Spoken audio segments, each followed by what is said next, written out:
Good evening, guys, and welcome out to Revolution. We are going to look at James White's book, The King James Only Controversy. So this is part 7. So this video is entitled The King James Only Controversy, Examining the Claims of James White by Nick Sayers, part 7. So as I've been going through the book, there's quite a large section which you could sort of skip over. It just talks about text criticism. There are a few things in there which you sort of, makes you turn your head sideways a little bit. Oftentimes he's relating, what he labels King James onlyism to cultism. It's quite strange that he says to have absolute assurance in the text is like being a cultist. But the thing is, what came first? Christianity came before Mormonism. It came before the Jehovah's Witnesses. It came before Islam. And so when he's saying, well, these groups, they believe that they have the true text, where did they steal that from? They got it from the Christians. And so it's quite strange that he seems to think that it's a wrong mentality to have a complete text. So you've got to be in a constant state of repair. I know in the United States, or I guess this is probably a little bit old information, but I know at least in the 80s, they used to have laws that if you hadn't finished your house, if you're still building your house, then you didn't have to pay certain taxes. And so people would just have a house that was unfinished. They'd always have a bedroom half done, and it would just, a bit of the roof not done and stuff like that. And so that way they could say, well, we haven't finished it yet. But this is like in a series of text. It's never going to get to the point where they've completed it. And they're like, well, we believe we come to the closest that we can to the original. But that's what they're claiming they're doing. I know that there are some people who have given up that claim, but when that's brought up, usually, James White and Peter Gurry and others, they push back on that and say, no, we're still searching for that original text.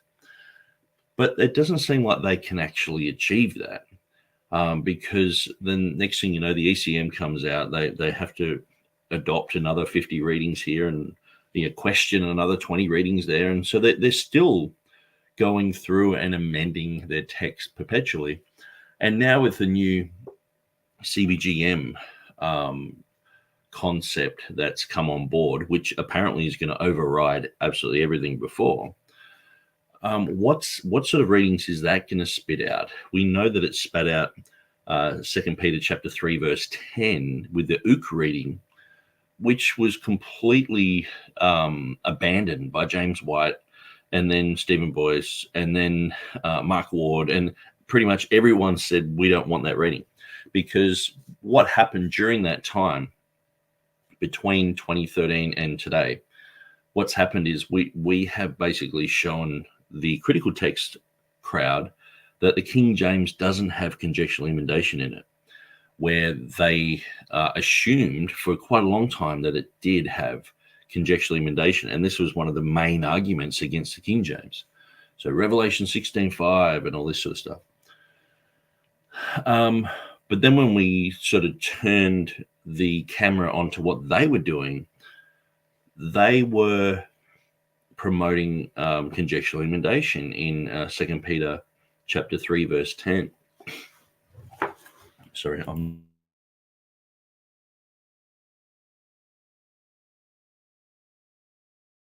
still got a little bit of overhang from, it must have been COVID that I got maybe about 2 weeks ago now. But so anyway, I'm going through this book and I'm like, well, what can I talk about that is of substance? So obviously when you get to the back of the book, it's a lot easier for someone like me. He's just got, say, Revelation 19:1, he shows where there's a difference. And then he's like, well, the majority says this, the Byzantine text, should be followed rather than the Textus Receptus because it follows Vaticanus or whatever, So he's got these type of arguments. But in the beginning of the book, he's just going through some, some material that's just basic sort of material. But one thing that he does touch on, he starts talking about Codex Sinaiticus. And so I've got a lovely picture here of Constantine von Tischendorf. Now, if you don't know who Constantine von Tischendorf is, he has probably been one of the most influential people of the last 200 years. And so you look at some people who have changed things like Karl Marx and Charles Darwin. Constantine von Tischendorf, he has changed the landscape of textual criticism. In the last 200 years, he has discovered Sinaiticus in 1844. Now, I've done a little bit of a series on Sinaiticus, and I should really jump back into that. I've got so many projects going that sometimes I forget that I've got a project running. But Tischendorf, he discovered Sinaiticus at Mount Sinai, and then what happened was he went back there and he gained the rest of the manuscript about 15 years later. And so he didn't get all the manuscript. There was another guy called Uspensky who grabbed some, took it to Russia. There were a few bits here and there. But eventually it's the vast majority of it is now in the British Library, sitting opposite the Beatles' White Album. A lot of Unitarians and Jehovah's Witnesses actually do pilgrimages to see that manuscript. I remember reading David Cloud, and he said he went to have a look, and there was a busload of people, and he asked the curator and said, "Oh, who are these people?" And he said, "Oh, they're the Jehovah's Witnesses," because that text opened up the floodgates for different Bible readings. And obviously Unitarianism was huge in the UK back in the time of Westcott and Hort and, Tischendorf. And so these type of influences have been on the text. And so what we're going to look at tonight, we are going to look at, hey, King James there. Good to see you. What we're going to look at tonight, we're actually going to read some of James Snap Jr.'s material. Now, I know I'm having a debate with him this Friday, 5 o'clock in the evening, and it's going to be 5 o'clock New York time, so Eastern Standard Time. But when I was reading through this, I realized that James White talks about Sinaiticus, and I remembered the kerfuffle over this, because James White for years has been saying that, say with the Jack Mormon debate that was in, I think it was in 2010 or 2011, Jack Mormon said, well, they, Tischendorf found Sinaiticus in a waste paper basket. And James White pulled him over the coals for saying that and said, no, that's illiterate. He didn't find it there. Someone gave it to him in a red cloth sort of thing. And, people were like, because James White says things with such confidence, sometimes he's completely unaware of things. Other times he just gets the facts and stats wrong, but he usually says things with confidence, and he rarely ever apologizes if he gets things wrong. So this is just going to show you how wrong this book is and some of the ridiculous claims in it. And so what I'm going to do, I'm just going to jump into one of James Snap Jr.'s articles, and we're going to have a good look over the issue of Sinaiticus and James White and the claims that he makes in his book. And so I'll just drag one of these files over. So this is an older file. This is in 2019, but I thought I'd read through this first. And then there's another article, which is this one in 2021. Why is James White still spreading a myth? And so I am in agreement with what's being said here by James Snap Jr. And so I'm just going to read through these two articles, and I think what it will do, it will reveal to you the strange stubbornness of James White. It's almost like when he makes a claim and people turn around and say, "Hey, James, you got that wrong." If it's been written down somewhere, it's like he has to defend that. It's an interesting thing. Instead of just saying, "Yeah, I'm wrong there. I made a mistake," and it's not like it's the King James only guys pulling him over the coals. This is James Snap Jr. James Snap Jr. I'm debating him this weekend on the King James issue. So you'd think he would listen to someone who's not in the King James only camp. But then again, I was thinking about it the other day because I did an after show of the debate. We had TurretinFan, who's a critical text guy, a friend of James White. We had Dwayne Green, who's a majority text, a Byzantine priority sort of guy. We had some King James only, guys there, and TR only guys sort of thing. But I was thinking every single person in the chat was considered a King James onlyist. And I'm not joking. This is how silly James White's book is. Because the category, he talks about category errors all the time. The categories he has the 5 King James onlyists, okay? The first one is grandma sitting on the couch just reading the King James. Whether it's right or wrong, whatever, she just traditionally is reading that. She's an onlyist. She's a King James onlyist. So TurretinFan reads the King James. He quotes from it. He obviously doesn't defend it. I've debated him a few times. And he debated Peter Van Cleek. But he would be considered under the categories of James White as a King James onlyist. Because he says, I just read the King James. So isn't that bizarre? And then you got Dwayne Green. Like, he's not even a TR guy. He's a Byzantine priority guy. And he's a King James onlyist too, according to the second category of James White. If you believe in a majority text, you're a King James only. Then if you're a Textus Receptus guy like Peter Van Cleek, you are a King James onlyist as well. But I know some TR people who don't like the King James. Like, I've had people say, the word church is wrong and should be translated this way and that way. But they'll still go with the TR text, but just not how it's translated.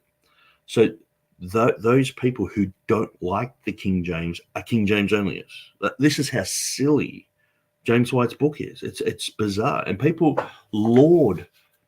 They say this book is amazing. You talk to anyone who's jumped out of the King James only camp. It's like, well, I read this book and I was enlightened. I think you've just, if you read through this, not thinking, you might get enlightened somehow. But if you go through this thinking about everything, putting everything in its correct category, questioning what's actually being said here, you'll end up going, hang on, this is a mess. Basically, James White's throwing everyone who's not a critical text guy into the King James only camp. But even TurretinFan uses the King James, and he's a critical text guy. So he's an onlyist as well. Like, how silly. Then you've got people, like, it sort of describes me, but it says we believe it's inspired. Now, I believe inspiration is from the beginning, and it just carries through with preservation. I mean, why have inspired words if you don't preserve them? It's like, wow, that was a nice show back in the early church, and it all faded away. No, those words have been preserved to us today. And that inspiration, that original inspiration, is carried through that preservation. It's like horse and cart. The horse is walking through the times of the early church and through the period of the Middle Ages up until the Reformation. And the horse has been going through carrying the cart of inspiration. So imagine the inspiration is almost like the Ark of the Covenant on the back of a cart sort of thing. It's probably not a good example, and it's just taking it through time, and it's inspiration goes with preservation. They go hand in hand. So we don't believe in a re-inspired Bible. We just believe that when you put all the pieces of the puzzle together, you get the picture. And so we have all the pieces of the puzzle. We don't have an extra, 1,000 pieces. Sure, you can add the Book of Mormon if you want. You can add the Quran. You can add the Apocrypha. You can add, strange and bizarre readings from the critical text or whatever.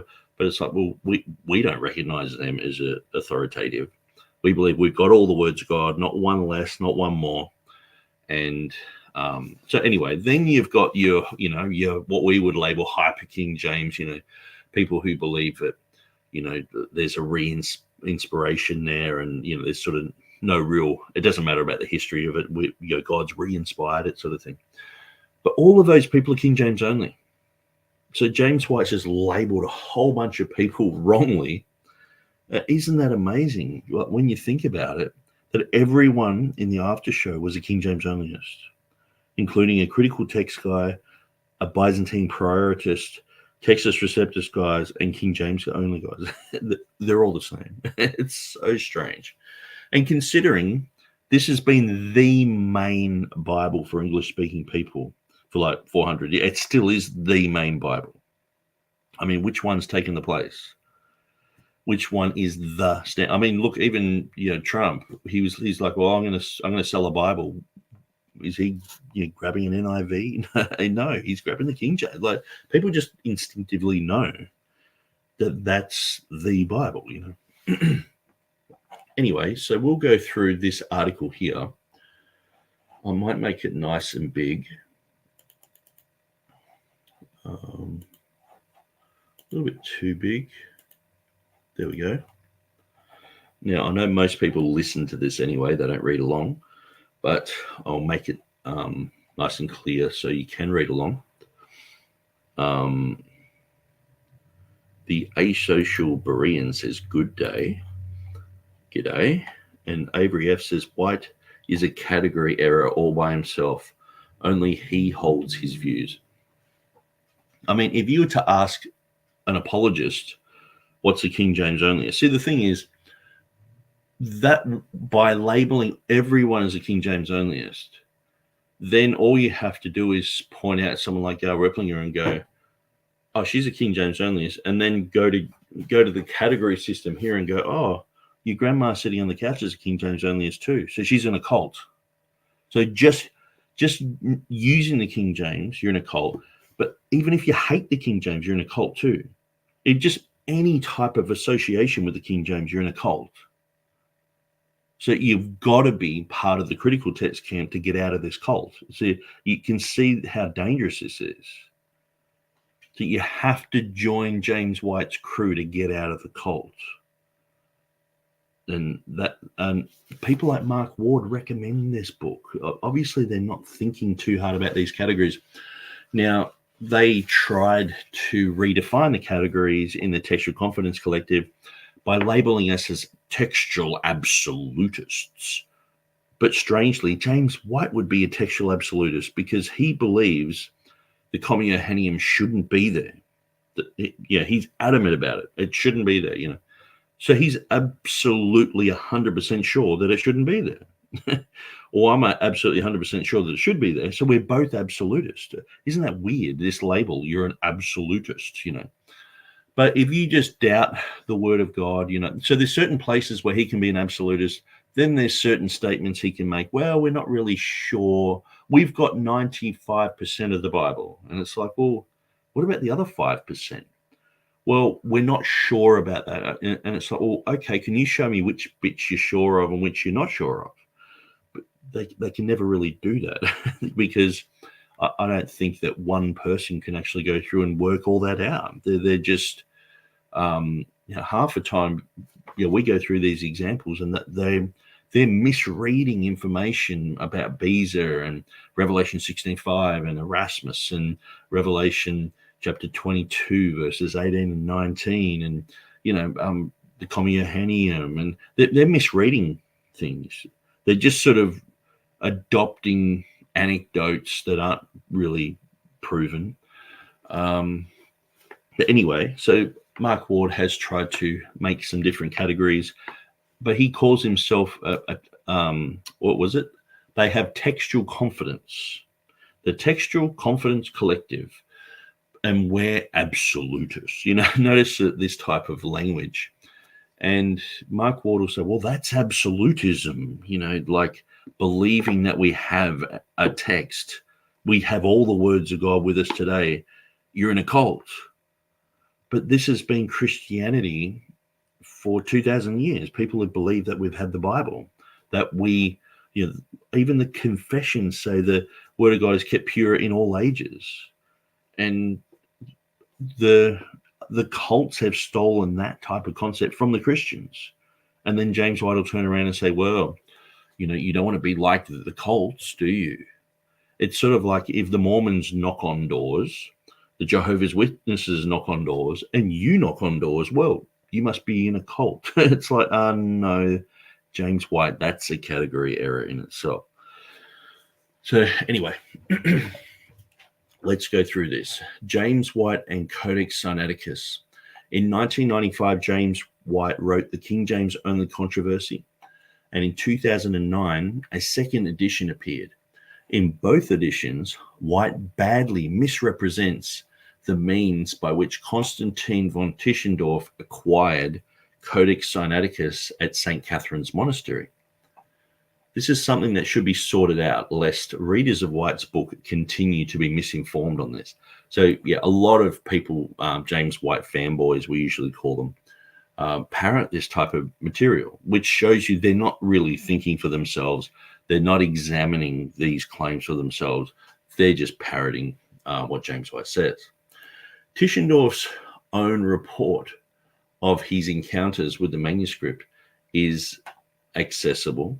He has left his account in a section of his little book, When Were Our Gospels Written? A narrative of the discovery of the Sinaitic manuscript. So he's left us all that information.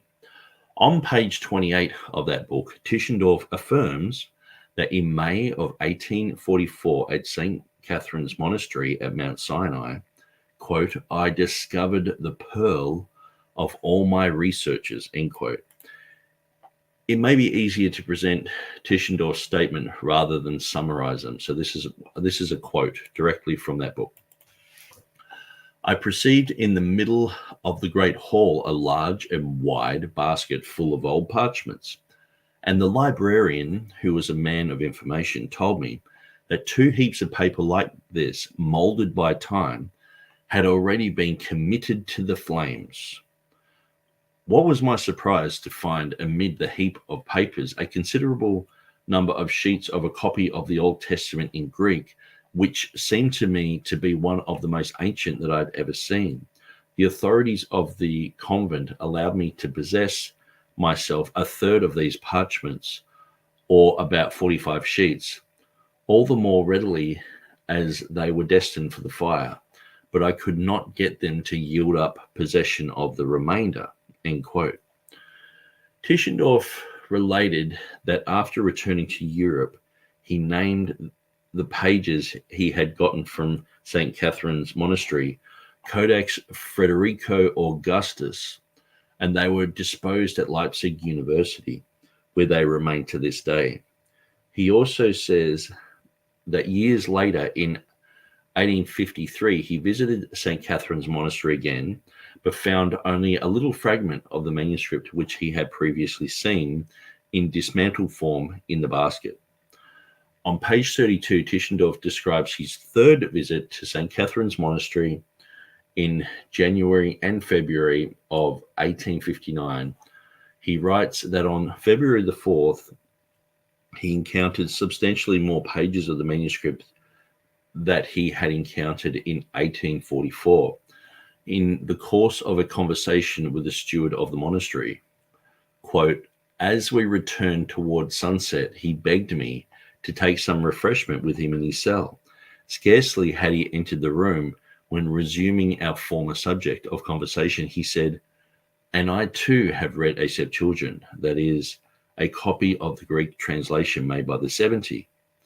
And so saying, he took down from the corner of the room a bulky kind of volume wrapped up in a red cloth and laid it before me. I unrolled the cover and discovered to my great surprise Not only those very fragments which 15 years before had been taken out of the basket, but also the other parts of the Old Testament, the New Testament complete, and in addition, the Epistle of Barnabas and part of the Pastor of Hermes. End quote. That is enough from Tischendorf for our present purpose. It should be noticed that we only have Tischendorf's word for the details involved. Now let's turn to James White's version of events from the second edition of the King James Only Controversy, page 56 to 58. So this is in the section that I was reading through, and I sort of realized, because you go through these and a lot of it's just sort of, stuff that you'd find on Wikipedia and talking about what a papyrus manuscript is. But then when it went to Sinaiticus, I started reading the footnote and I thought, that's right.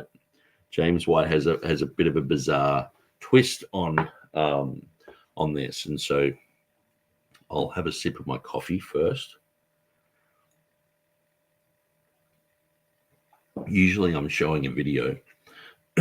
And so I'll pause, I'll mute my voice and cough and splutter and drink a bit of coffee or whatever. But when I'm reading through these, it can be quite hard, especially when I'm a little bit chesty. Paul Anker said, the textual critics believe they can reconstruct the original text with corrupted text. Yeah, it's so strange.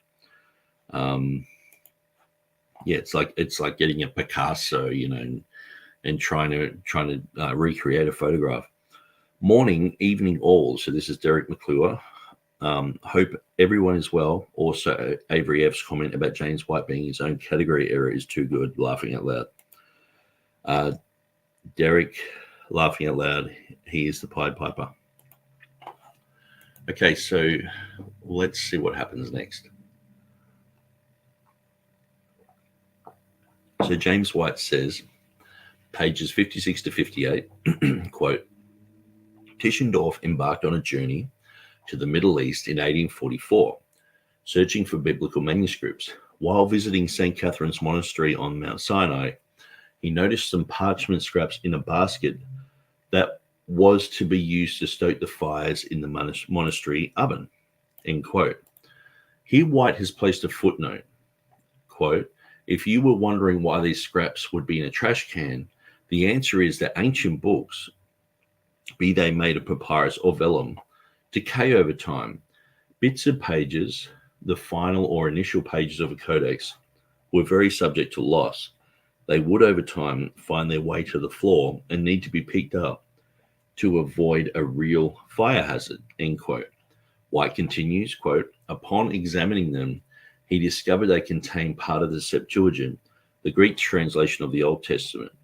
This was exactly what he was looking for. So he asked if he could take the scraps to his room for further examination, warning the monks not to be burning such items, end quote. White then briefly describes Tischendorf's third visit to St. Catherine's Monastery in 1859, when he encountered the steward's manuscript, quote, from the closet of his cell, he produced a manuscript wrapped in a red cloth.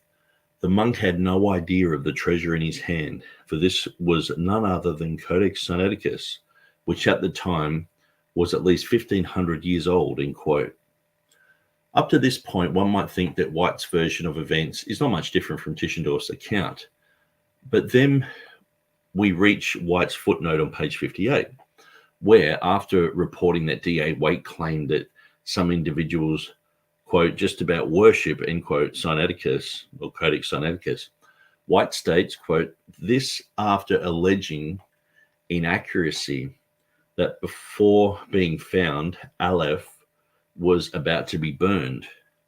And then in brackets it says, one will note that the steward at St. Catherine's kept the manuscript in his cell, wrapped in a red cloth, hardly the way one treats trash. Okay. So did White fail to perceive that the parchment scraps in a basket that Tischendorf encountered in 1844 were pages of Codex Sinaiticus? That is exactly what happened. White's imaginative footnote demonstrates that when he wrote, he pictured those scraps as if they were bits of pages or pages from the beginning and end of codices rather than the full pages from Old Testament books, which constitute what used to be called Codex Frederico Augustus. That is, those pages are the portion of Codex Sinaiticus, quires 35.1 to 37.3 and 47 to 49 to be precise, which bear the library stamp of Leipzig University. You can see them and the Leipzig University library stamp upon them at the Codex Sinaiticus website. So in 2006, White demonstrated a complete unawareness that the pages in the basket in 1844 were part of Codex Sinaiticus. So this is interesting. So James Snap Jr. has gone through and looked at this history. Now, it's probably most likely that this information has been triggered by Stephen Avery, who has written a lot on Codex Sinaiticus. And him and James Snap Jr. used to do sort of things together. But then I guess because their bibliologies are so different, they've parted ways. But it used to be good to see them both tackling a topic because they come from different angles. So this is James White's unawareness. So he stating Sinaiticus was not found in a trash can. So that's what he says. It was clearly prized by its owner and well cared for. So White still did not realize that what was presented to Tischendorf in 1859 was affirmed by Tischendorf himself to include, quote, those very fragments which 15 years before I had taken out of the basket, end quote. The monks, as T.C. Skeet pointed out in his essay, The Last Chapter in the History of Codex Sinaiticus, had rebound the pages sometime after 1844 and before 1859. It is possible that the monks were simply rebinding the pages when Tischendorf saw the unbound pages in a basket in 1844. This may be a good place to mention that David Parker, like J. Rendell Harris before him, has expressed strong suspicions about the veracity of Tischendorf's description of the monks' activities during his first visit to St. Catherine's. Harris, who himself was a visitor to St. Catherine's, pointed out that the monks there used blankets simply as baskets to carry things and have never been in the habit of burning books. Parker, on page 131, suggests that Tischendorf misapprehended both why the pages were in the basket and what he was told about the monks, what the monks were doing with the pages. He concludes, quote, although there are no grounds for believing it to be deliberately misleading, one cannot take Tischendorf's account at face value, end quote. The correctness of this verdict is augmented by the discovery of pages from Codex Sinaiticus among the 1975 new finds, which indicate that the monks at St. Catherine's respectively consigned damaged codex pages to a genizer rather than to an oven. The entire notion that the monks at St. Catherine's Monastery in the 1800s were burning manuscripts in a stove appears to be completely fictitious. White clearly says in an online lecture that Tischendorf found scraps of parchment, quote, in a trash can, end quote, and in the same lecture denies that Codex Sinaiticus was found in a trash can. So you can see a problem here. And this is so ridiculous. I don't know why James White just keeps going on with this. He was so confident in his misunderstanding of events that when addressing claims that Codex Sinaiticus had been found in a trash can, which is eventually where Tischendorf rightly or wrongly claimed to have seen its pages, and which is where White affirms that Tischendorf found scraps of parchment in 1844. He wrote, I'm sorry, but any scholar who can't even get this story straight is not really worth reading, to be honest. And so what you're going to see is that James White actually teaches his followers that they shouldn't be reading his work because he gets this whole thing wrong. So let me just read that quote from James White again. He said, "I'm sorry, but any scholar who can't even get this story straight is not really worth reading, to be honest. No doubt if there's a third edition of the King James only controversy in the future, this shortcoming will be rectified. In the meantime, owners of the second edition are encouraged to add notes in the margin of page 57 to explain that the parchment scraps which White says that Tischendorf found in 1844 in a basket were actually pages of Codex Sinaiticus, and that the claim about the monks burning manuscripts in an oven is a dubious claim by Tischendorf." And so that's the end of the first page. Readers are invited to check the data in this post and to explore the embedded links to additional resources and this short video from 2011. So I'll just go through these comments. Thanks for clarifying this work, James. Some of the comments. I've noticed this myself after reading the book and hearing the quotes by D.A. Waite and others, and James White saying they never found them in a burn basket but wrapped in a red cloth. I've wondered this very thing. Great post. Someone finally mentioned this. And then finally it says, "Mr. Snap, thank you for this article. I would also like to point out that concurrent to the skepticism presented about the monks' supposed treatment of the manuscript in question, it is largely improbable on the surface that such a habit of book burning existed because canons of the Orthodox Church explicitly punish such an act.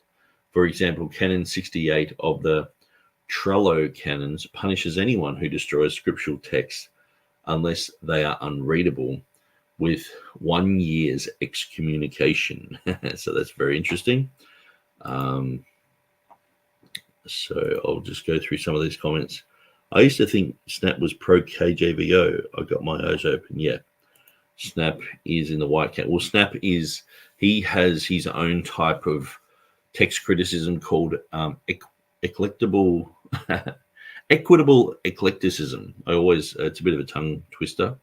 I always get that wrong, but that's his method. So sometimes he goes with the TR, sometimes he goes with the Byzantine, sometimes he goes with the critical text. Sometimes he'll just go with the manuscript he feels is good. Sometimes he goes with a majority reading. Sometimes he goes with minority reading. And so it's really hard to pin it down. So anyway, that's article number 1. Let's go to article number 2. So this is like 2 years later. Why is James White still spreading a myth?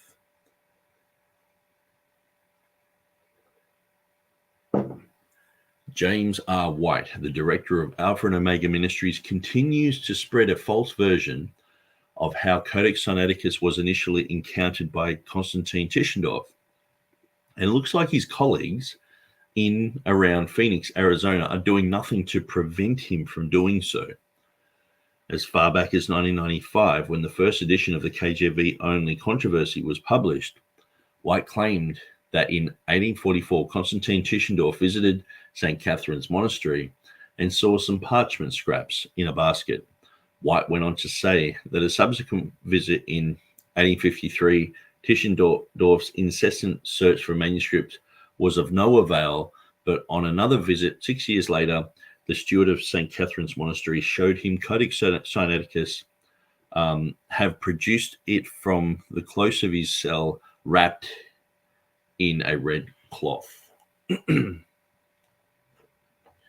This version of how Tischendorf first encountered Codex Sinaiticus was repeated in 2009 when the second edition of the KJV only controversy was released. Earlier, in March of 2006, in material that is still online at Alpha and Omega Ministries website, James White appealed to his own account in the King James only controversy in an attempt to refute the claim by Douglas Shalfa, currently a preacher in Niceville, Florida, that Codex Sinaiticus was discovered in a trash can. White writes, quote, "So as you can see, Sinaiticus was not found in a trash can. It was clearly prized by its owner and well cared for. The only reason Stauffer and those like him continue to repeat this story is for its impact upon those ignorant of history and unlikely to actually look into it for themselves.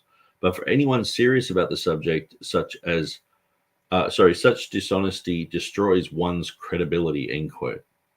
James R. White thus accused Dr. Stauffer of falsely saying that Codex Sinaiticus was found in a trash can. And I'd say that he also appears to have been to have accused Dr. Stauffer of dishonesty. But it is James R. White who is telling a tale here, with help from Richard Pearce and from Bethany House Publishers, which has spread White's remarkably misleading version of events for over 20 years, in addition to many other inaccurate claims James White has made. Tischendorf's account of his first encounter with part of Codex Sinaiticus, an account which itself is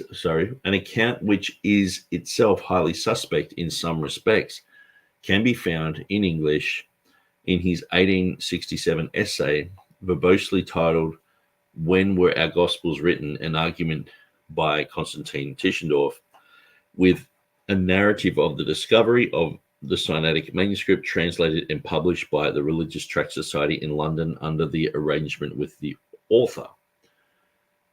Happily, this document can be found online at Google Books and at archive.org, among other places. When we open that text, we find that White described as parchment scraps found by Constantine Tischendorf on his first visit to St. Catherine's Monastery in 1844 were pages of Codex Sinaiticus, which at the time Tischendorf called Codex Frederico Augustinus, in honor of one of his chief European benefactors, Frederick Augustus II of Saxony. Tischendorf makes this perfectly clear, beginning in his description of the first encounter with pages of Codex Sinaiticus. So I'll read through this. I'm pretty sure it's the same as what we read last time, but this is one big quotation. It was at the foot of Mount Sinai in the convent of St. Catherine's that I discovered the pearl of all my researches. In visiting the library of the monastery in the month of May 1844, I perceived in the middle of the great hall a large and wide basket full of old parchments, and the librarian, who was a man of information, told me that 2 heaps of papers like this, molded by time, had already been committed to the flames. What was my surprise to find amid the heap of papers a considerable number of sheets of the copy of the Old Testament in Greek, which seemed to me to be one of the most ancient that I had ever seen. The authorities of the convent allowed me to possess myself of a third of these parchments, or about 45 sheets, all the more readily as they were destined for the fire, but I could not get them to yield up possession of the remainder. The too lively satisfaction which I had displayed had aroused their suspicions as to the value of the manuscript. I transcribed a page of the text of Isaiah and Jeremiah and enjoined on the monks to take religious care of all such remains which might fall in their way. End quote. So the reason why Doug Stauffer and D.A. Waite and various other individuals have spread the report that Tischendorf found pages of Codex Sinaiticus in a basket about to be burned is obvious. They have rephrased the same thing that James White rephrased when he wrote that in 1844 Tischendorf was presented with parchment scraps in a basket that was to stoke the fires in the monastery's oven, end quote. See KJV Only Controversy, page 56, second edition. The difference is that they grasped that Tischendorf was referring to pages of Codex Sinaiticus. Tischendorf himself claimed to have found pages of Codex Sinaiticus in, quote, a large and wide basket, end quote, which seemed in danger of being disposed of by the monks. The about 45 sheets of Codex Sinaiticus that Tischendorf took to Leipzig were stamped with the stamp of the Library of Leipzig University, which can still be seen to this day at the Codex Sinaiticus website, for instance, in Lamentations, and he's got a link there. White went on to say that in 1853, Tischendorf tried to find more manuscripts in the monastery in 1853, but to no avail. This is very different from Tischendorf's own account, where he says, quote, having set out from Leipzig in January 1853, I embarked at Trieste for Egypt, and in the month of February I stood for the second time in the convent of Sinai. The second journey was more successful than the first from the discoveries that I made of rare biblical manuscripts, end quote. Only as James White describes Tischendorf's third visit to St. Catherine's Monastery in 1859 does his version of events begin to converge with Tischendorf's. In 1859, according to Tischendorf, the steward of the convent, quote, took down from the corner of the room a bulky kind of volume wrapped up in a red cloth and laid it before me. I unrolled the cover and discovered, to my great surprise, not only those very fragments which 15 years before I had taken out of the basket, but also other parts of the Old Testament, the New Testament complete, and in addition, the Epistle of Barnabas and part of the Pastor of Hermes. How James White has managed to repeat the detail about Codex Sinaiticus being wrapped in a red cloth in a footnote on page 58 of the King James Version Only Controversy, second edition, and yet failed to realize that pages of Codex Sinaiticus, not mere parchment scraps in a basket that was to be used to stoke the fires in the monastery's oven, KJV Only Controversy, page 56, were what Tischendorf encountered in 1844 is mind-boggling. So this is James Snapp's own words. Nevertheless, it is exactly what seems to have happened, and White's contorted version of events has been spread far and wide with the endorsement of Craig Blomberg and D.A. Carson for over 2 decades. I recommend to those in charge at Bethany House Publishers, a division of Baker Publishing Group, and to whoever has any control over what Alpha and Omega Ministries produces, and to the leadership of Apologia Church, including Jeff Durbin, Luke Pearson, and Zach Morgan in Mesa, Arizona, where James White is currently an elder, to arrange for a retraction of James White's false report about Codex Sinaiticus and an apology from James White to those he has insulted or misrepresented in this regard, including Doug Stauffer. James White wrote at Alfred Omega Ministries blog, any scholar who can't even get this story straight is not really worth reading, to be honest. 10 years ago, I made a short video attempting to prod James White to revise his distorted claims. I disagreed. Surely the gracious opinion is to think that although someone has made an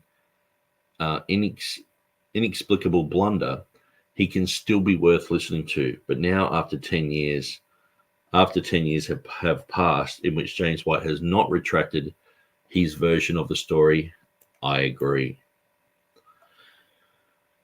So then we've got some quotes. Eric Rowe says, the way this blog post refers to White still spreading the myth implies that he has done so quite recently, but unless I missed it, the most recent instance you mentioned was doing so in 2009. Is there another instance where this happened? So James Snap says, I reckon that somebody has probably bought this book, for which I have heard no retraction from White fairly recently.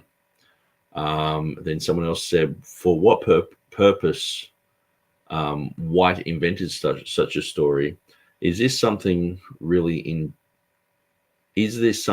intriguing, since this version of the discovery of the Sinaitic Code text is very popularized? James Snap wrote, I don't know. you'd have to ask James White. My suspicion is that he was very simply mixed up when he wrote it. Stephen Avery said, James is 100% correct on this post. Remember, it is James White who used his own errors to harshly accuse others, including Dave Hunt. So that would be 1926 to 2013. And so he was from the Berean Call. And David Henry Sorensen. So he was born in 1946. So that would be the Sorensen that Mark Ward often talks about. My notes on this are here, Pure Bible Forum. James White Boomerang, any scholar who can't even get this story straight. So there we have the link to the Bible, Pure Bible Forum. And I compliment James Snap for being concerned here with integrity first. Thanks. Similar as to when the British Library was contacted for having an English translation of Sinaiticus, which was definitely not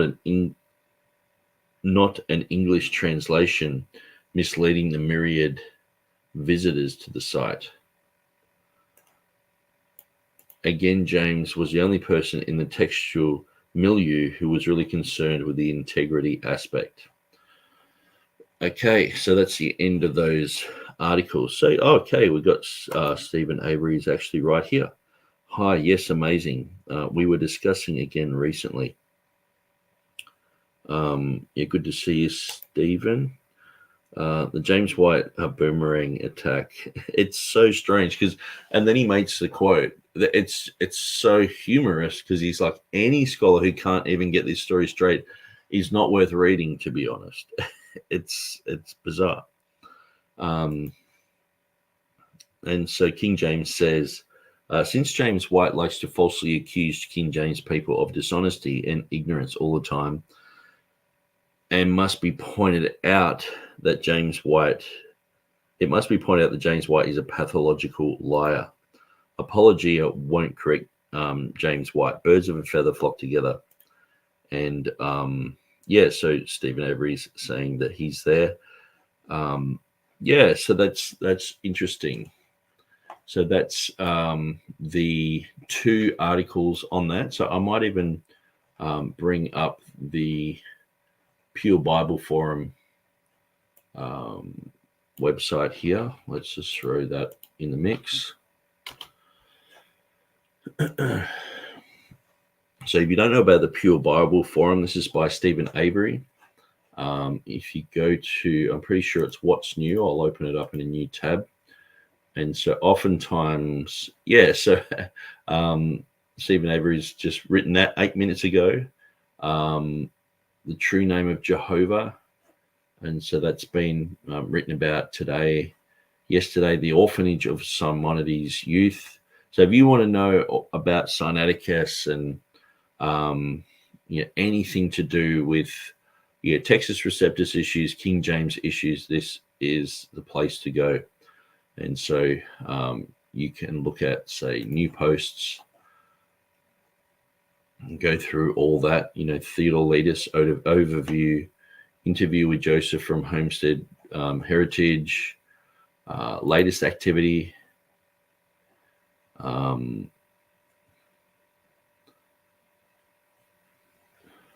looking at some more interesting things about Sinaiticus.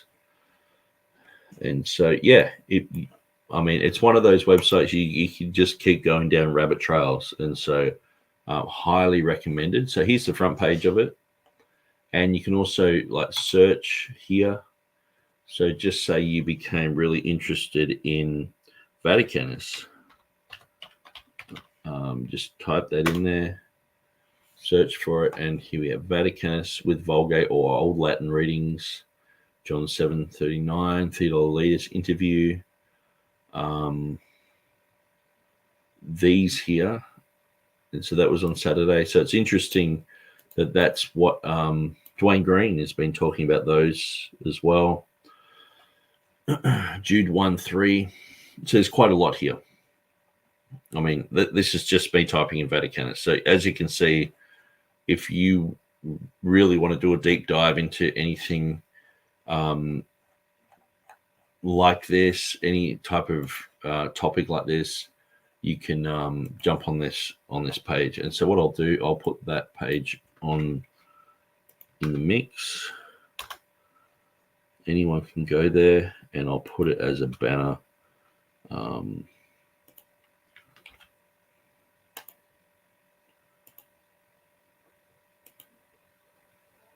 PureBibleForum.com. Okay, so this isn't going to be a huge video. I just really wanted to keep up to date with going through James White's book, and so I was going through this sort of dry part of it, and I sort of thought, well, I could talk about that. That's definitely something that is an error in his book. I'm sure there's a lot of other things that are errors that I really should read back over it quite a few times and just chew over some of those bits, because I don't want to rush through it. I want to make sure we cover everything. And so I'm going to be doing a debate with James Snap. So I'll just show you that one.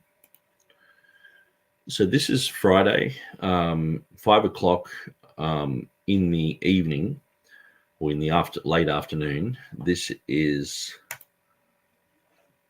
going to be on my channel here. I've got Dwayne Green is going to be part of that. So he's going to be the moderator. And so I'll just get this up for you. So the question is the King James Bible 100% accurate? Now, I understand that that's the title, but we are basically, this is going to be a debate between James Snap, who sort of has roughly a majority text Byzantine text sort of position, and I'm following the Textus Receptus King James. And so some of these issues are, well, I think all of these issues are actually textual, to do with the Textus Receptus. So the pattern of it has changed quite a lot, because I organized with James Snap to have a debate, and he, around the same time, had organized with Will Kinney to have a debate. And so he sent us both the same verses. And so what happened was, Will contacted me thinking that we were going to do our debate soon, and sort of said, well, there's no point debating the same things. Why don't we debate different verses? So I put that to James Snap. So he sent me back another list. And then I sort of started going through those issues. And then he sent me another list of about 30 places and said, we'll choose 5 from there. So I was like, well, this is a lot, you know, but so I chose 5. But then when I put those to him, there was some that he didn't want to do. And so he actually chose like 7 that were all different. And I was thinking, we've only got a few days till the debate. I can't just be jumping around and, you know, having to study, you know, afresh a whole bunch of stuff. So I said, look, you know, there were 3 that I'd already sort of studied on. So there's going to be like another 3 that I've really just got to get refreshed on. Well, I haven't even really looked at them. So that's why I'm sort of cutting this video a little bit shorter than, you know, going for 3 or 4 hours or whatever. But so I'll get that list up. Actually, maybe I shouldn't. I know some of you guys in the chat, I've actually sent you that list. But I probably shouldn't put it up before the debate for everyone, because yeah, that will ruin, I guess, the excitement of having a debate and all the rest of it. But we are going to be looking at some recently contested issues. Now, I have talked with TurretinFan about some of these. I did want to talk about Revelation 16:5, but I guess, you know, James Snap's sort of like, well, I could probably easily, you know, persuade people in that direction. But I'm cool. I was cool to do whatever James Snap sort of threw at me. But I guess this last week, I've just like, look, we just have to stick with what we've got. And so, so some of you guys know the ones that we're doing. Now, there's a few popular ones there, and I'm pretty up to date with those. but there was a few curveballs there, and so I'm going to have to study those. Thankfully, there's so much material at the moment on the internet that I've been just searching around, and I might actually get I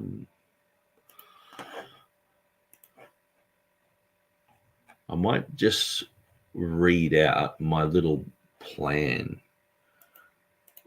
that I had here. Okay, so these are just some places where I was looking at. So I was looking, obviously I'd go through, Erasmus, Stephanus, Beza, check their editions. Then go to archive and look at the Complutensian Polyglot. And then also Gavin McGrath's books. Now, some of you guys don't know about Gavin McGrath's books. Now, I don't want to hide anything from anyone. And so I'll simply show you exactly what that entails. So here's one of his PDFs here. Now, I'll put his website into the mix. And so if you guys want to go to his website, sorry if it just cut out there. I think it just sucked a bit of bandwidth.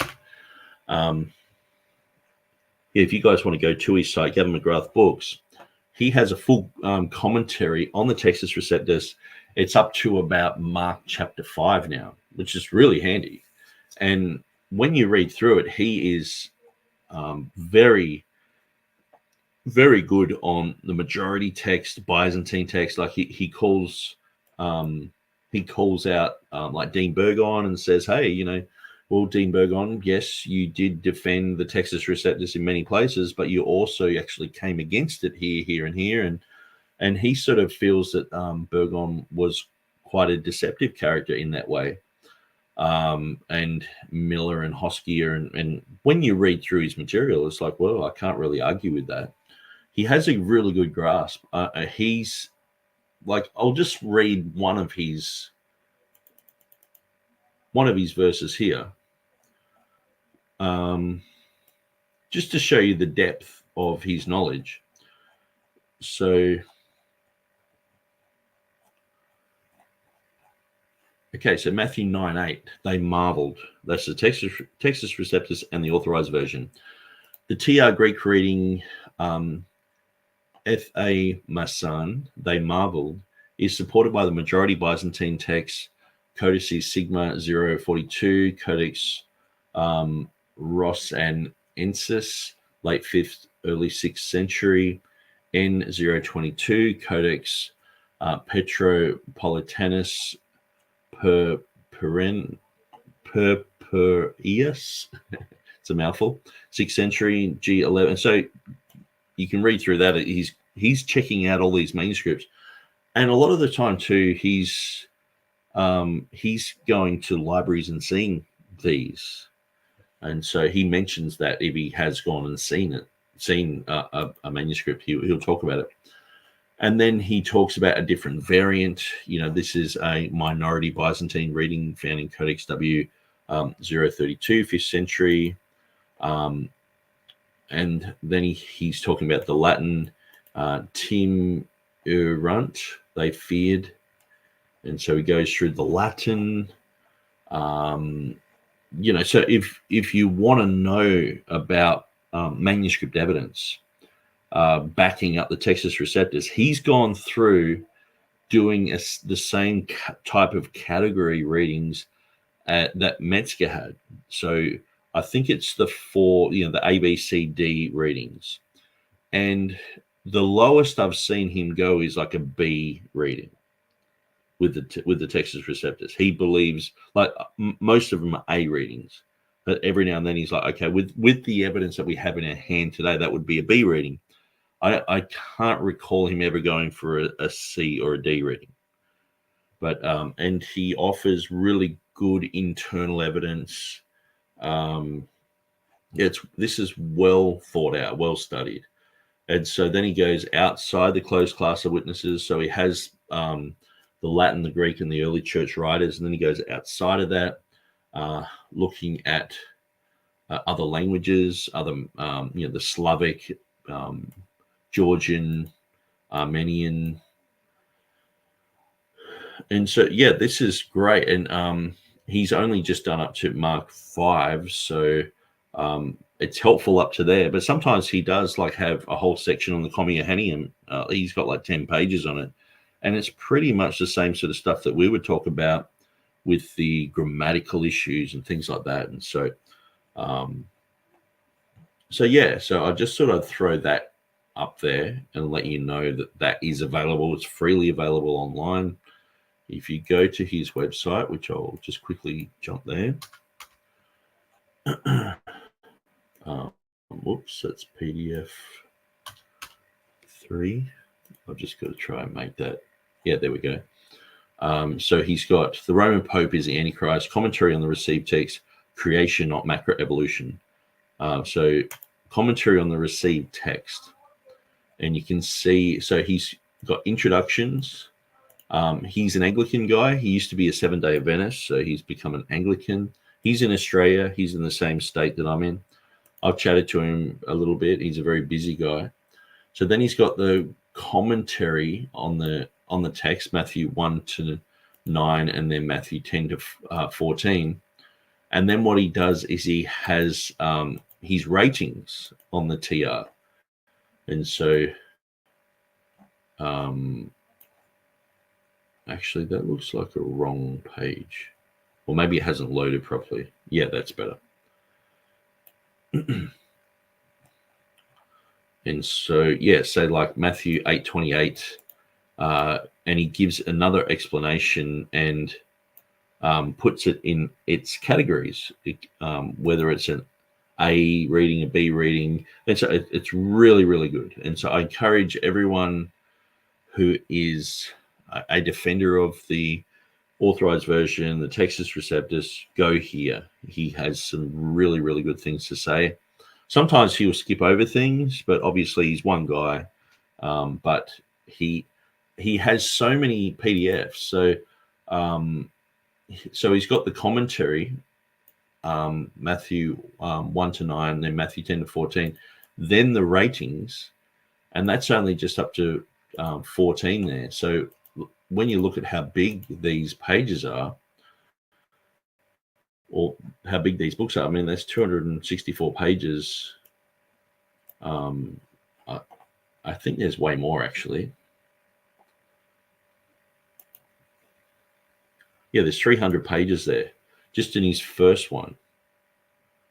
So, sometimes if you go into the introduction or the dedication, he can waffle on. He talks about his own life story and stuff like that. And what I usually do is I grab his material and I put it into an audio player. So I'll grab like a PDF like this. And the interesting thing is too, he puts everything into like a phonetic way of saying it. So he doesn't actually put the Greek there. So if you grab like a chunk of it, which is usually a lot easier than I'm showing you now, you can throw that into an audio player, which usually you can get that on your phone, or just type in text to speech, or there's a program called Balabolka. If you can put that on your laptop, you can copy it over to your laptop and just listen to someone. It's like a robot AI voice, but it sometimes when you're going through his testimony stuff and his life story, it's like, okay, you don't really want to go through and read everything. You want it sort of playing in the background while you're studying or whatever. But it's interesting. So Matthew 15 to 17, 18 to 20.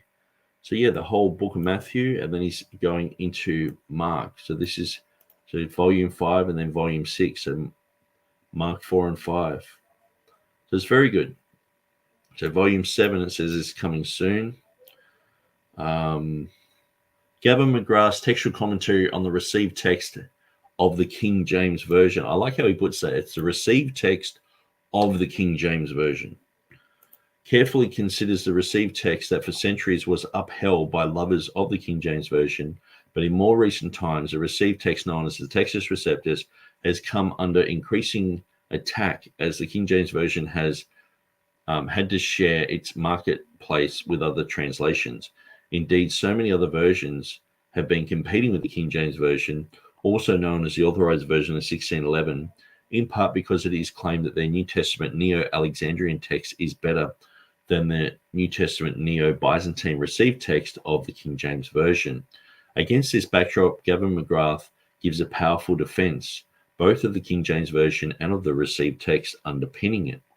His detailed analysis of the received text includes careful analysis of variants, many of which are followed by Neo-Alexandrians whose texts are opposed to the Neo-Byzantine text community called the received text. Gavin McGrath maintains that the Byzantine text, which is a starting point for textual analysis by Neo-Byzantines of the received text, is the proper place to commence textual analysis, and thus the King James Version of 1611 is regarded by him as a vastly more accurate translation than modern versions which do not use the King James Version's received text. Lovers of the King James Version and received text should be well pleased with Gavin McGrath's work. So very interesting there. So here he is in Sydney University with lectionaries, 11th century lectionary. So, he's into it. He's been to Europe and goes around like looking at museums and all sorts of things. And so, highly recommended. Okay, so Stephen Avery saying, thanks, Nick. I guess that's for throwing up the forum there. King James says, that's what Theodore Leaders called him, a partisan hack. Avery says, White has denied what he wrote about 1 Timothy 3:16 in his book. Yeah, when he was getting interviewed by Stephen Anderson, he sort of, he was going around making claims that it wasn't a conspiracy theory to look at the Nomina Sacra and think it says os, but yeah, he's been avoiding that for quite a long time. But it is interesting when you go through his Alpha and Omega site, there are certain things that he says every now and then that you can tell he believes that is the correct reading. So I think he's speaking out of both sides of his mouth. Pure Bible says, interesting writings. Sometimes he rips Burgon Letus et al. Yeah. And so, but I think some of it is warranted in a sense where Burgon, he defended the traditional text and sometimes said the Textus Receptus was wrong in certain places, and his readings of Matthew, where he was saying that certain readings shouldn't be in the Textus Receptus. When you go through that, I think Miller published that after Burgon had passed away, but it was his work. You can sort of tell that he was defending the traditional text, which I guess was the puppy feet for the modern day majority text movement. And so, yeah, Stephen Avery says, yes, it is warranted. Yes. And I think it brings a balance too, because I remember, when I was first sort of getting into this, there's been a blurring of, the TR movement and the majority text movement and Burgon and, other people. And even with D.A. Waite calling his society the Dean Burgon Society, there can be a bit of confusion, but putting everything in its correct category and going, okay, Burgon, yes, he completely destroyed Westcott and Hort. He was able to do that, and that's like with James Snap, that we appreciate a lot of the things that he does and he's doing, but then he'll turn around and he'll actually attack the TR, and so what we see is Dean Burgon did that same thing in a sense where he was seen as a hero of the King James and the Textus Receptus, and Dean Burgon, D.A. Waite pointed out all the good points of Dean Burgon, but then he turned around and was like, well, I think this reading needs changing, and And so, yeah, we disagree with him there. So we agree with him to a point where Gavin McGrath says, yeah, definitely he is not of the caliber of Beza, Stephanus, and the reformers, the King James translators, where Burgon seems to have been influenced. And sometimes when I'm reading through Gavin McGrath's material, he'll say things like Burgon put all of the Byzantine manuscripts on equal footing and just sort of went with a majority count at times, instead of saying, no, this Byzantine text is way better than this other thing. This other thing's full of mistakes, in a sense of not Vaticanus Sinaiticus type, of errors where they're just hopelessly corrupt. And he would say that, but he wouldn't really say, well, this is a better representation. So that's what Gavin McGrath was saying. So yeah, it's interesting to go through that and weigh all that up and think about it. And so yeah, really apart from that, I've just gone for an hour and 20 minutes, so I won't let this one go on forever. But I appreciate you guys coming on, and maybe Steve and Avery have been doing some interviews with some interesting people lately. I'd really love to get you on for an interview maybe in the next month or so, whenever you're free. I know you're a busy man, but I've interviewed Kirk DeVitro and a whole bunch of other guys, Phil Stringer and Will Kinney. And yeah, if you want to come on, just text me. No, I have had guys just say, look, I don't really want to come on, and that's fine. I'm only just throwing it out there. And I guess too, with the interviews, I am sort of like, what's your background? Where'd you grow up? And, what school did you go to? And all this sort of stuff. And so it can be, a bit of a, this is your life sort of thing. But it's mostly just so people can become familiar with what people are doing, and I guess just to promote the Textus Receptus and King James Version. And so, but yeah, also with sort of trying to throw up some debates. I mean, I know that you've debated James Snap on Sinaiticus and Josh Gibbs' program. And I guess it would be, to get someone like Elijah Hixson or even Peter Gurry, some different guys than James Snap, because, sometimes, like, I have had people like contact me and say, look, I'll debate anyone except for James Snap. And I'm like, oh, okay, that's fine. Because I guess, it can become quite familiar, the same guy. And I guess TurretinFan probably feels like that at the moment. He's one of the main guys, jumping on board and putting his hand up for debates. But anyway, I'm just sort of waffling on. I'm going to leave. So God bless you guys. Thanks for joining us. And Heffin Jones, yeah, that would be interesting. I was just having a private chat with him before. I guess too, it's also building up some trust, because being a moderator and being, having a debate, you got to be kind to everyone. So even if we had like James White on, it's like, okay, we're gonna have to be nice and kind, and like there are some people who have been pretty vitriolic over the years, like James White and Mark Ward, and so I've been just as vitriolic back to them, but I guess, even doing interviews, there's some guys who I'm like, well, I don't agree 100%, but what they're doing, I can see where their heart's at. But yeah, Heffin Jones, that would be a really interesting one. And I guess too, it would be good to get some other people on who don't have a TR perspective and just sort of ask them why, so, what's your position and where you're from. But I do really want to point out people who are the go-to people in the community, and just so people can know, hey, because all they're hearing from Mark Ward and James White and the Critical Text crew is that these people are cultists. They're dangerous. You need to stay away from them.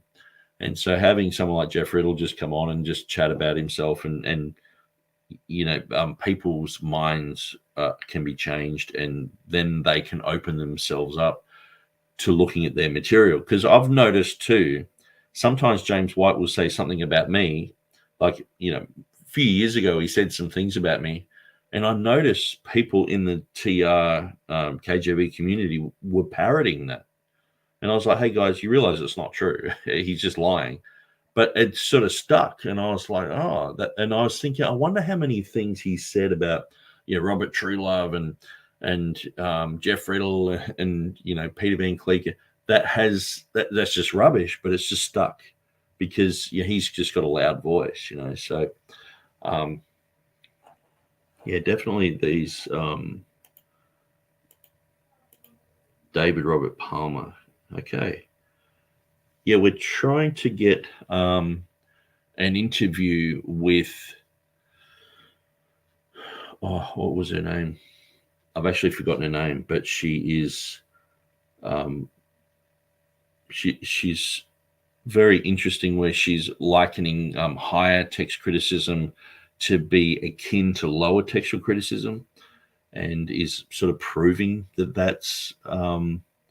that's true. So that would be an interesting interview to have. And so I guess looking at things from different angles, where you have people who are involved with the modern eclectic method attacking the words of God and saying, well, the last 12 verses of Mark shouldn't be there. But then on the other side, you got people saying, well, the book of Daniel is not really, the Bart Ehrman type of extremism. And so that there are two types of attack, and they're both attacking, the TR position. And so Paul Ankus says, are there any KJV-based modern English Bibles that you would recommend? I used to read the New King James. When I first got saved, I used to read the New King James. So I read it for many years. I just assumed that it was an update of the King James. When I started frequenting forums that had people like Scott Jones, Will Kinney, these guys were just rebuking me and saying, no, New King James is rubbish. And they'd show me things. And I was fighting against that. But then after a while, I couldn't, I had to agree with what they were saying.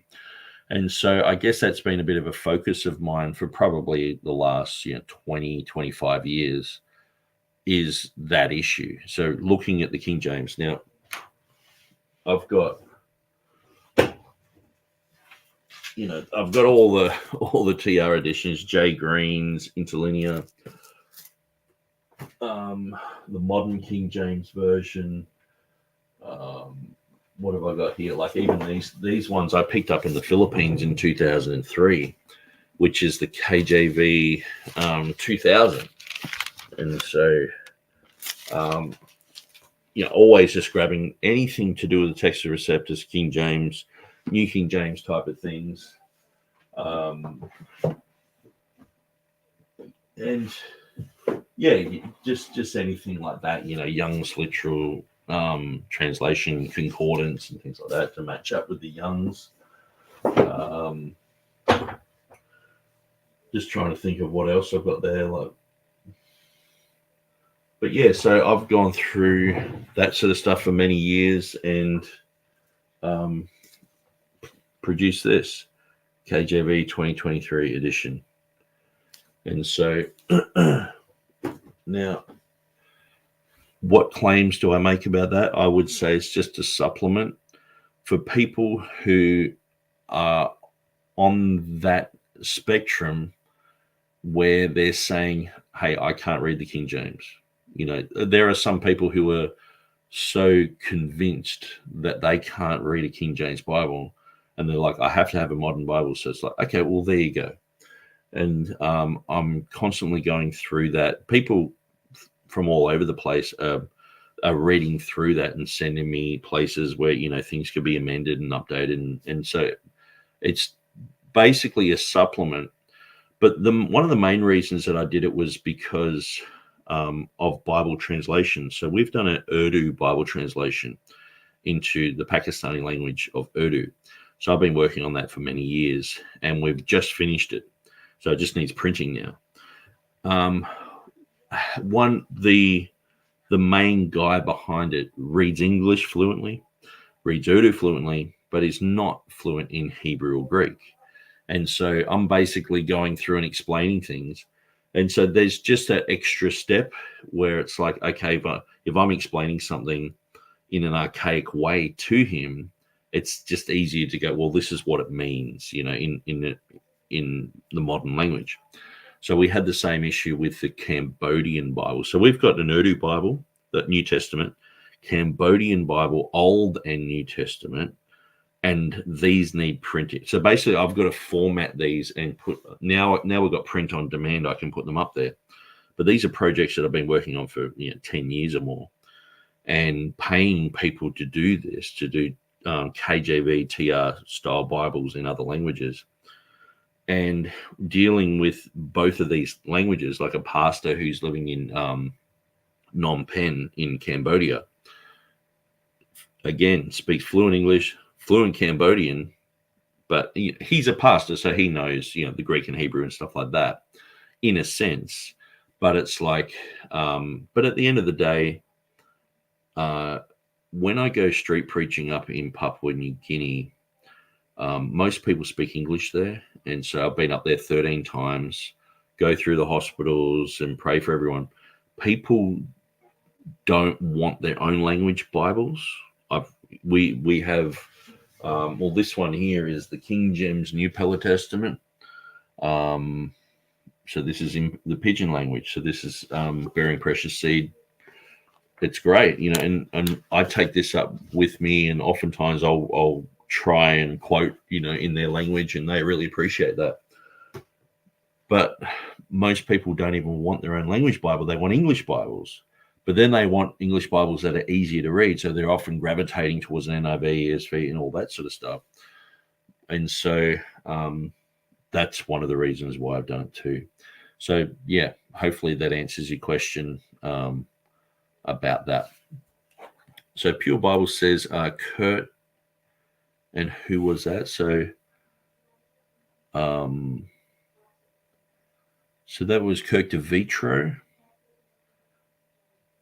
and Phil Stringer. So if you go to my YouTube, I'll just throw it up there. And go to look at the interviews that I've done. You can see those interviews. I might even have them in a playlist. I should have them in a playlist. Yeah, here we go. Oops.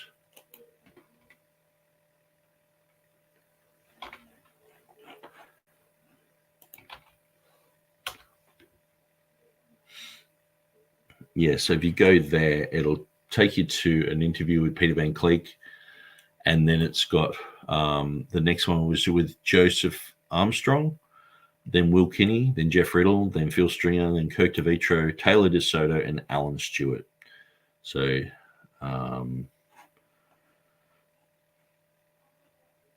Pure Bible says, Kirk, I will later by God's grace.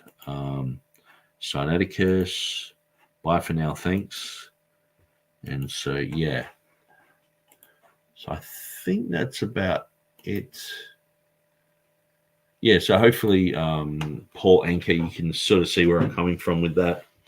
People are like, like Gail Ripplinger has recently sort of accused me of being a gainsayer, because my name's Sayers, the gainsayers, just making money and putting this under copyright. It was the 2016. So if you go to the Textus Receptus Bibles page, Textus Receptus Bibles, the 2016 one has been there for a long time. Okay. So if we go to, say, Matthew 1:1 here, it's got the King James Bible 2016 edition. And then it's got the 1769, 1611, and then it's got Jay Green's and a bunch of others. Okay. And so my one has always been in the public domain.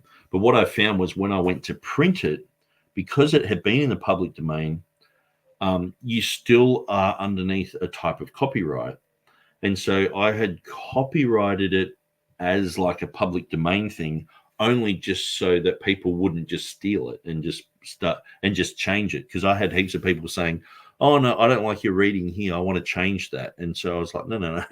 I've worked hard to figure out these readings. I don't want anyone going through and just chopping and changing it. I want it to remain faithful to the King James. And so what I realized was that the company that I owned, Textus Receptus Proprietary Limited, had the rights to the public domain copy of the 2016. And what happened was I let that company sort of lapse because it wasn't really doing much. So I let it lapse.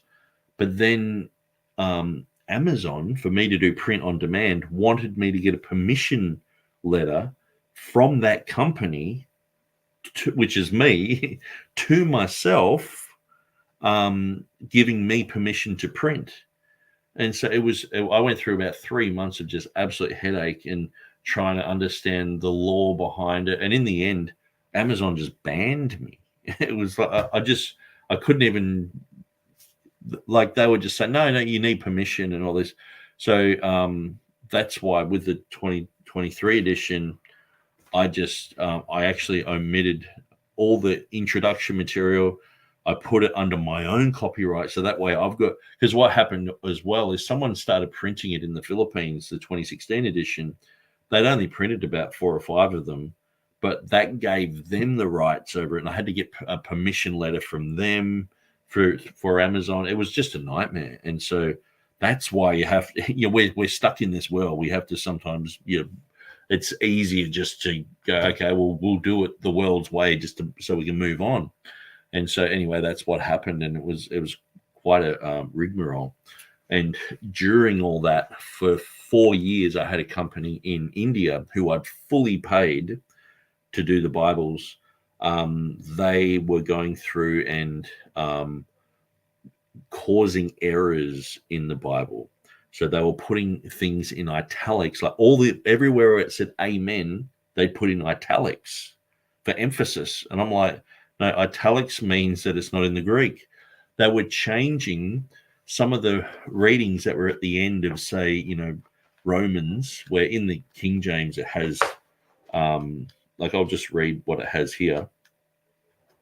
It has written to the Romans from Corinth and sent by Phoebe, the servant of the church at Centria. And they would just change that and write whatever they wanted. And I was like, you guys, you're not the translators, you're the printers, So they were all over this text and everything. Then they sent it to Australia. It sat in the port for 6 months. It ended up collecting port bills of like $7,000. And so I ended up sort of begging them, just to basically destroy the 500 Bibles that I had there. So it was just an absolute nightmare. And so, I know Gail Rippling is just like, he's put it in copyright and he's done this and done that. And it's just like, listen, Gail, there's 500 things off the top of my head that I could pull you over the coals for. Your Kabbalistic lettering system for one.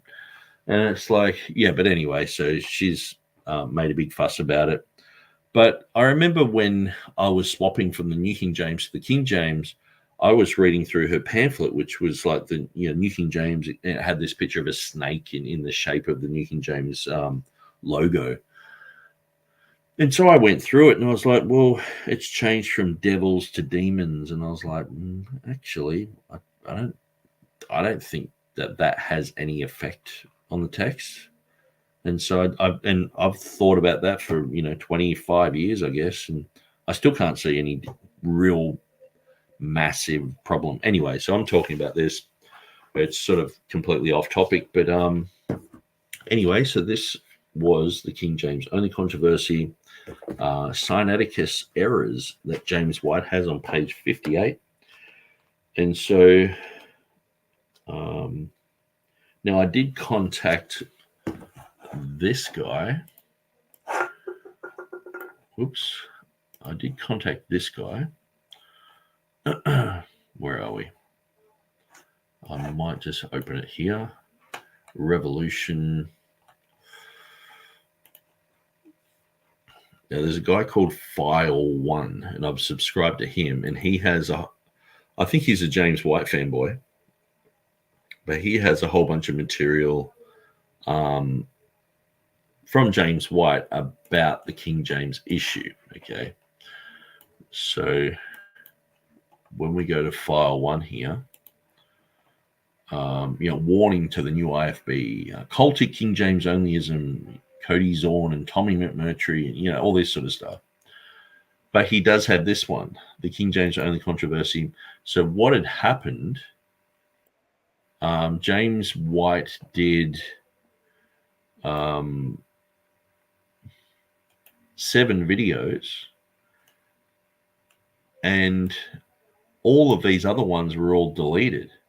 So I contacted him, and it said 10 unavailable videos. So he's put them back in there, these 10, which were all Anderson, basically. So he's just found them elsewhere. So I put them there because James White was responding to critiques of his book. But then I'll probably go through these Anderson ones and just see if he says anything that sort of James White overlooked or whatever. I'll check those out, and but I think we're sort of up to maybe chapter 3. Yes, we're at chapter 3, and so I'm going to have to just sort of catch up. So I didn't want to just rush through chapter 3 because, like, little gems like this, like the Sinaiticus thing, well, it's another error in his book. So obviously he can't get history correct, and he said it's some people aren't worth reading if they can't get the Sinaiticus account correct. It's like, well, everyone else seems to get it correct, James. You're the only one who's getting it wrong, and people everywhere are pointing this out. But anyway, so that's all ahead of us. So I'll just keep moving on with that material. I probably won't do another video this week until this Friday, 5 o'clock, with the James Snap Jr. debate. This one here.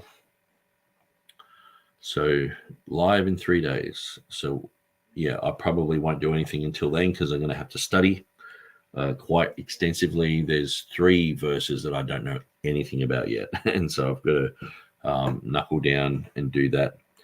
But anyway, I'll let you guys go. God bless you. Thanks for joining us. And God bless you. Amen.